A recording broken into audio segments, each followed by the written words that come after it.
China now commands the world's largest navy by total ships, the first stage of a strategy to push foreign powers out of the Western Pacific. This data visualization compares the two primary maritime forces. On the left, we see China's active naval vessel count standing at roughly 355 ships. On the right, the United States Navy currently operates 296.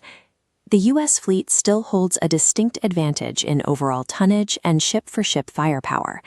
American aircraft carriers and their support elements are built to project force across the entire globe, operating in multiple oceans simultaneously. But China designs its military for a highly concentrated local footprint. Their maritime strength sits permanently within 500 kilometers of their coast, prioritizing dense, overlapping coverage in the waters surrounding Taiwan and the South China Sea.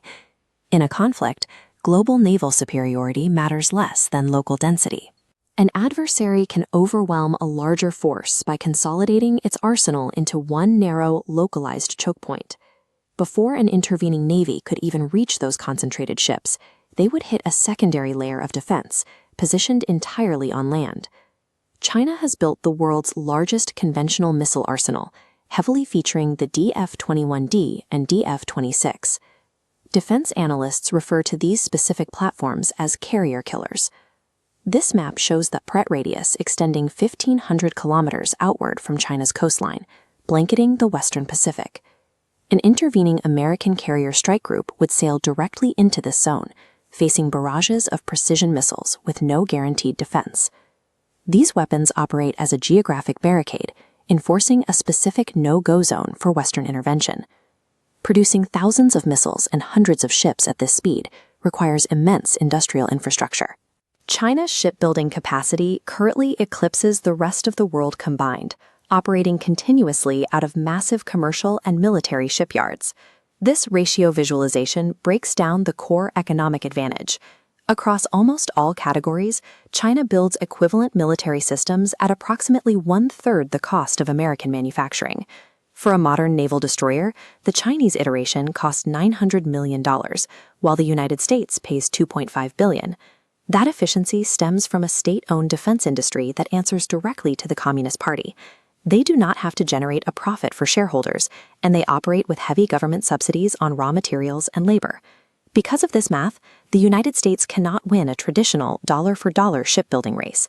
For every $1 billion the Pentagon spends on maritime expansion, the Chinese military achieves 3 times the physical output. The master doctrine uniting these ships, missiles, and specialized drone swarms is known as Anti-Access Area Denial, or A2AD. It is a system built specifically to deny foreign forces entry into a contested theater. The ultimate objective of an A2AD network is psychological. It forces opposing leadership to calculate that the financial and human costs of breaking through the defenses are simply too steep to justify an intervention. To ensure no foreign power attempts to bypass that system through massive escalation, China has aggressively expanded its final layer of deterrence, a modernized arsenal of intercontinental ballistic missiles. This chart tracks the exact trajectory of their active nuclear warheads over a recent 4-year window. In 2020, China held an estimated 200 warheads.